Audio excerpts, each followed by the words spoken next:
एक दफ़ा का जिक्र है कि एक शख्स की शादी उसके साथ वाले गांव में तय पाई कि फ़लाँ दिन दूल्हा बारात लेकर आए और अपनी दुल्हन ले जाए। लेकिन साथ ही लड़की वालों ने एक अजीब सी शर्त भी रख दी कि दूल्हा अपने साथ जो बारात लाएगा उसमें 100 नौजवान होने चाहिए और कोई भी बूढ़ा शामिल नहीं होना चाहिए।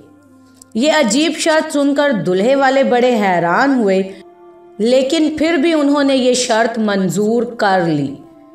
लेकिन दिल ही दिल में परेशान भी थे कि आखिर ऐसा क्या माजरा है और क्यों बूढ़ों को साथ लाने से मना किया गया है।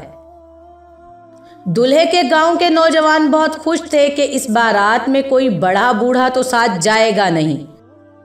वो मज़े लूटते हंसते खेलते बारात लेकर जाएंगे। दूसरी जानिब गांव के बड़े बुजुर्ग परेशान हो रहे थे कि आया उन्हें क्यों रोका गया है। खैर, बारात ले जाने का दिन आन पहुंचा। दूल्हे का सेहरा बांधा गया। जब बारात दूसरे गांव रवानगी के लिए तैयार थी तो उसी लम्हे गांव के बुजुर्गों ने यह फैसला किया कि बारात के साथ एक बूढ़ा थोड़े फासला रखकर साथ जाएगा और सारे मामलात पर नज़र रखेगा। नौजवानों को ये बात बहुत बुरी लगी। उन्होंने कहा कि हम 100 नौजवान हैं, हम हर तरह के हालात से मुकाबला करने की सलाहियत रखते हैं, हम अपने भाई की दुल्हन लेकर ही लौटेंगे चाहे जो मर्जी हो जाए। मगर बड़े बुजुर्ग नहीं माने।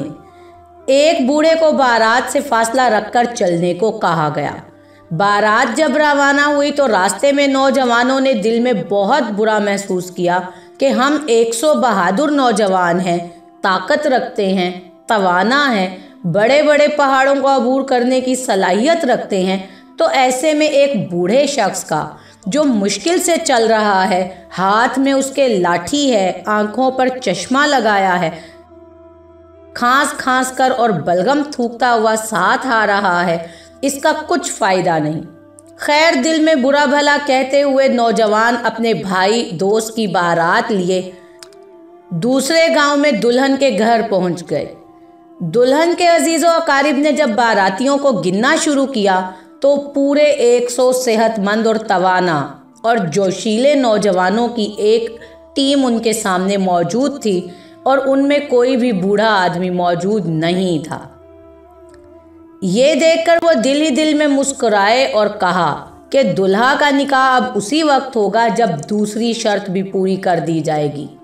और दूसरी शर्त ये है कि जब 100 नौजवान 100 बकरे खाएंगे तभी निकाह और दुल्हन की रुखसती मुमकिन होगी।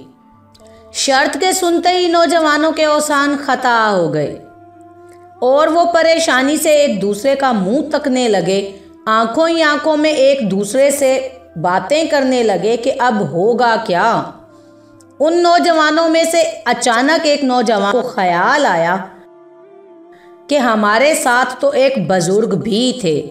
वो नौजवान मजमे से आंखें बचाता छुपते छुपाते बाहर को निकला, मुनासिब फासला रखकर आने वाले बुजुर्ग को ढूंढने लगा। उस नौजवान को वो बुजुर्ग एक दरख्त की ओट में आराम करते हुए मिले और उसने जल्दी से सारा वाकया उनके सामने बयान किया और रहनुमाई तलब। बूढ़े ने सारा वाकया सुना और कहा कि तुम वापस जाओ और दुल्हन के घर वालों के सामने अपनी शर्त पेश करो कि बकरा एक एक करके उनके सामने लाया जाए और जब एक बकरा उनके सामने पहुंचे तो सब नौजवान एकदम उस पर टूट पड़ें और इकट्ठे खाएं। नौजवान बूढ़े शख्स से हिदायत लेकर वापस पहुंचा और उसने वैसा ही किया जैसा कि उसे हिदायत दी गई थी। ये सारा मंजर और माजरा देखकर दुल्हन वाले परेशान हो गए और दूल्हे वालों ने दुल्हन वालों की ये शर्त पूरी कर दी और 100 बकरे खा लिए। और फिर निकाह के बाद दुल्हन को लेकर बारात खुशी खुशी वापस आ गई। नौजवानों को उस वक्त एहसास हुआ कि किस तरह एक बुजुर्ग ने रहनुमाई करके उनकी परेशानी को राहत में तब्दील कर दिया। आज अगर हम अपना मुहासबा करें, आज हम अपने बुजुर्गों का वजूद अपने लिए कितना गैर अहम समझते हैं। उनकी सोहबत में वक्त गुजारना हम पर गिरां गुजरता है। बुजुर्गों, बड़ों, दानाओं की सोहबत किसी भी मुआशरे में सेहतमंद मुआशरे का सरमाया हुआ करती है।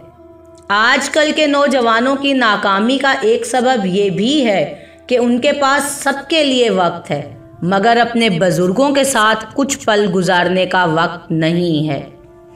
हमें सोचना होगा कि सेहतमंद मुआशरे और आइंदा आने वाली नस्ल की तरक्की के हसूल की खातिर बुजुर्गों से रहनुमाई लेना ज़रूरी है और यही हमारी कामयाबियों की राहें मुतय्यन करेगी।